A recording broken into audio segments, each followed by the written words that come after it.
Well, thank you very much, Sergio, and thank you to all of you for coming out this evening to listen to what we have to say and to, I hope, ask some very good questions after we've made our initial presentations. This has been a great opportunity to visit Brazil and to learn the different perspectives here.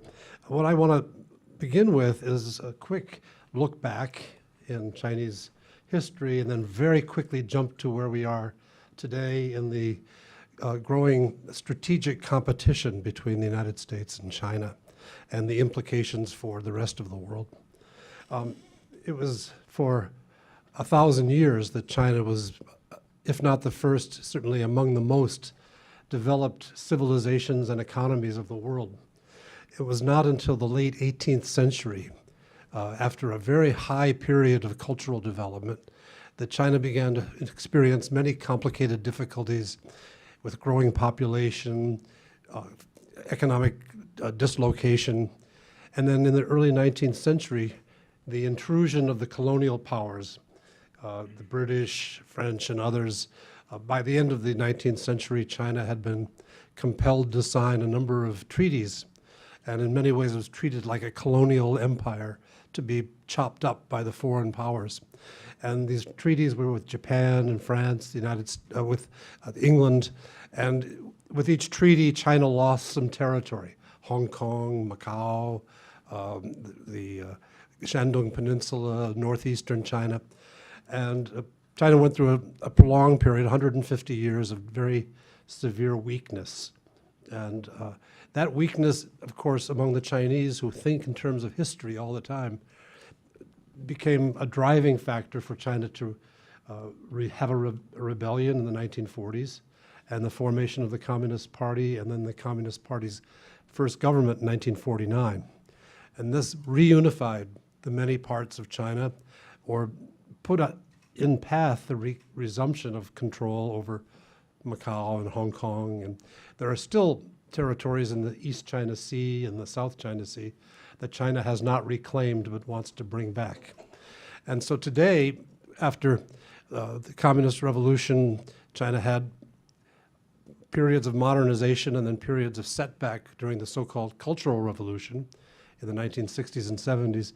But by the late 1970s, under the leadership of paramount leader Deng Xiaoping, China decided to open the doors, bring in technology, seize opportunities to strengthen their economy and their military capabilities. First the economy, then the military capabilities. Well, you all know the story today. China is a great economic success. More than 800 million of the Chinese people have been lifted from poverty to a much better life. And some in China living a very advanced life, especially on the east coast of China. And so the question now becomes, how does China reconcile its past, where it feels that it had suffered at the hands of foreigners, with its new capacity, its new military capability? China has, since the mid-1990s, increased its spending on military capabilities by more than any other country in the world. They started from a very low base, and they still have a very long way to go to be anything like a superpower.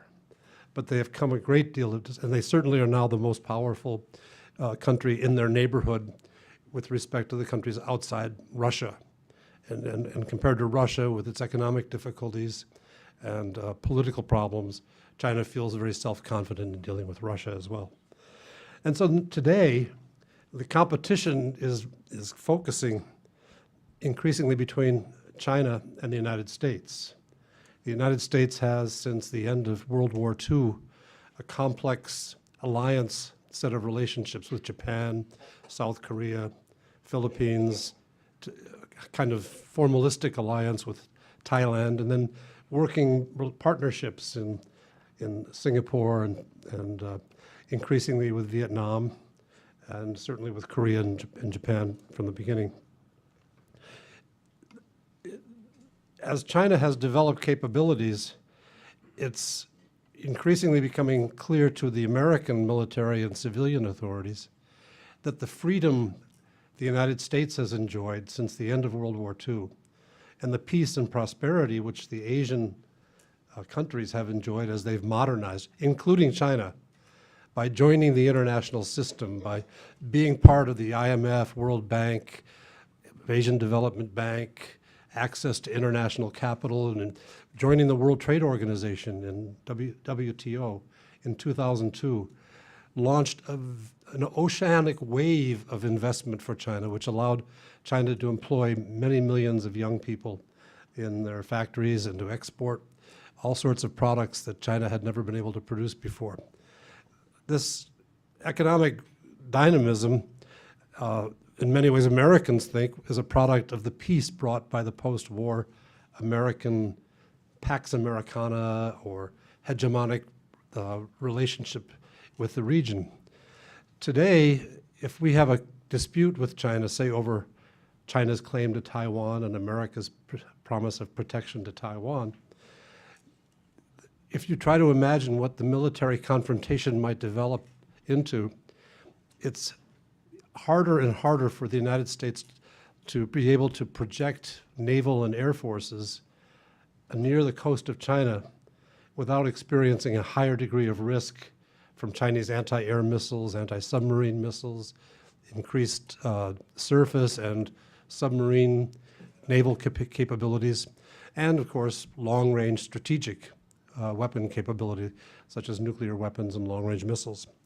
So we're now entering a period where the United States, for the first time in our modern history, is facing a real challenger in the region.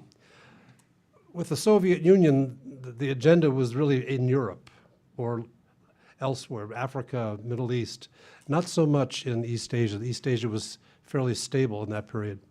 The US was involved in the war in Vietnam unsuccessfully, involved in the war in Korea, mixed results. Great results in South Korea, not so good in North Korea. Today, the United States is not so sure, and nor are the countries around China so confident that the United States can provide the protection it did in the past. And China is working very hard to make every capital in the region think about the potential threat that they can pose to these countries if they line up with the United States against China on important issues. This is increasingly complicated, not only in military strategic terms, but also because almost every country around China's periphery has China as its most important economic partner, whether exports or imports or cross-investment. In Southeast Asia, many of the people have Chinese ethnic origin as well. That adds a cultural dimension to the competition. So we're entering a period of much greater complexity. For the United States, the question is, how do we handle this strategic competition? How do we prevent it from growing into a Cold War type of competition as between the Soviet Union and the United States and its allies through the 1940s to the 1980s? And still profit, because the United States has a trade of over $500 billion a year with China. We have over 200,000 Chinese students in our best schools in the United States. We have many students in Chinese universities. People go back and forth. It's not a Cold War situation now, but has the potential of becoming one if it's not managed very well. Now, my second point, besides this growing strategic new competition, is that China is, I think, a rational actor. It's a sensible country run by people who think very carefully before they act. This is not like in the Middle East, we have this new Islamic state of Iraq and Syria, or Iraq and Levant. We know that if they had missiles, they would shoot them at Paris, London, Washington. China, we know, would act with restraint. It would calculate its interests very carefully and try to accomplish objectives of gathering state influence and power without paying the price for a confrontation, unless a confrontation is forced on the Chinese. So, in my view, they will not directly challenge the United States. They will exploit opportunities where, one, the United States is not paying attention, or two, where the United States has made mistakes and has handled things badly. As a latecomer, China has to go where the opportunities are. A good example is in the world of petroleum, oil and gas. China came late. The 5 major corporations in the world who handle gas and oil have taken up most of the really good sources.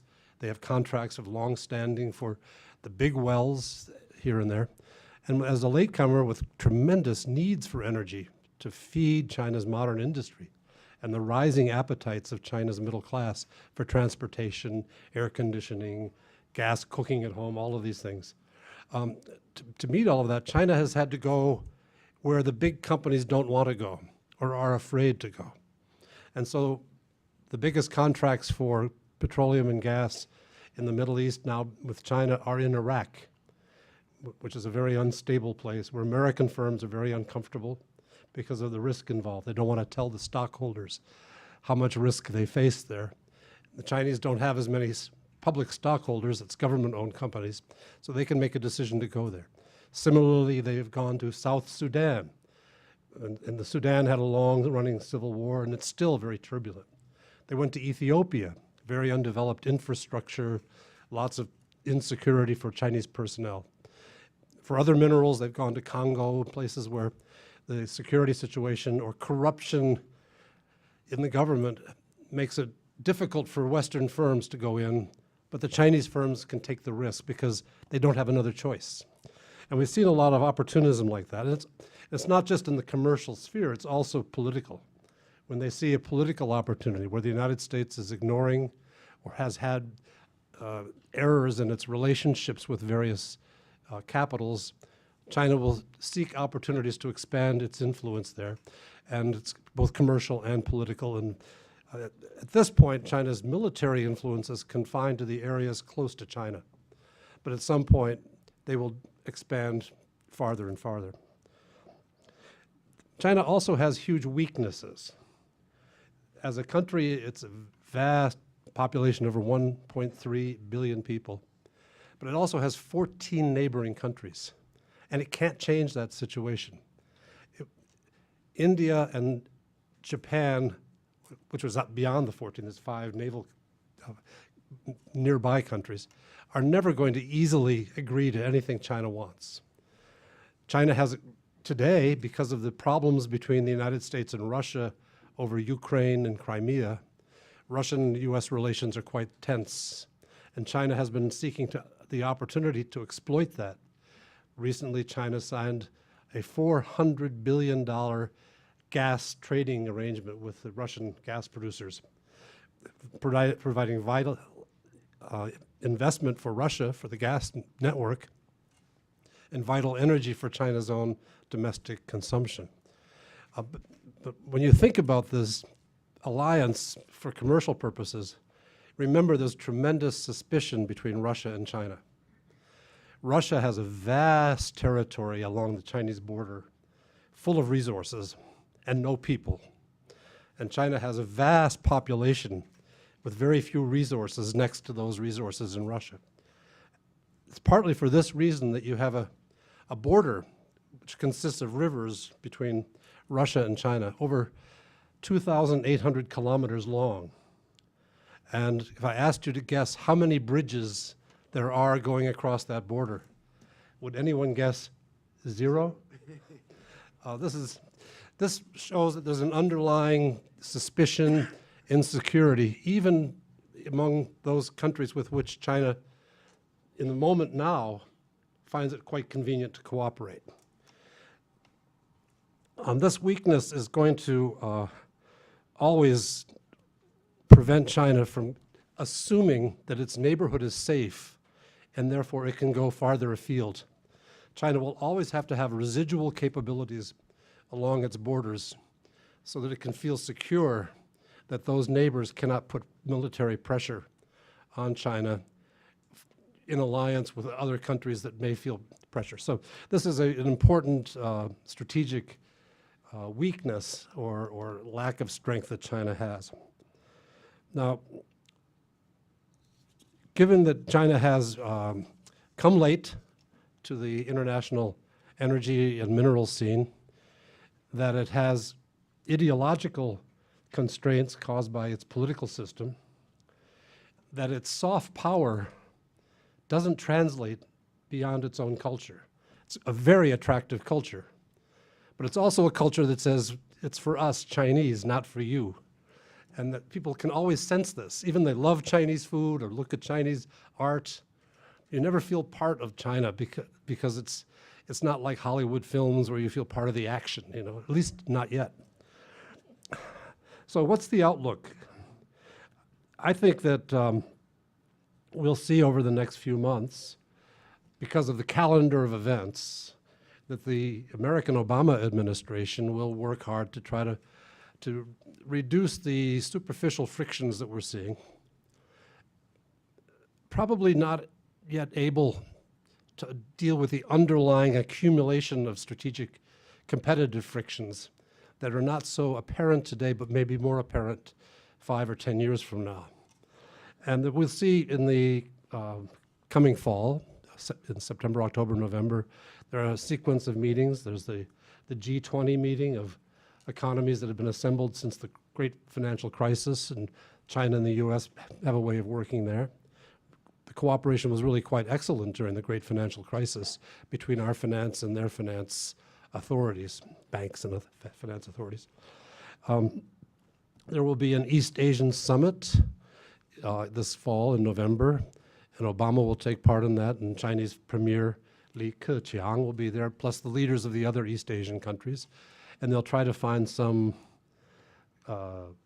way of dealing with the growing tensions over maritime claims between China and China's neighbors, where China believes that those neighbors are occupying small islands, but with resources around those islands that China believes belong to China and should be given back to China, that should not have been taken from China by the unequal treaties of the 19th century or the early 20th century.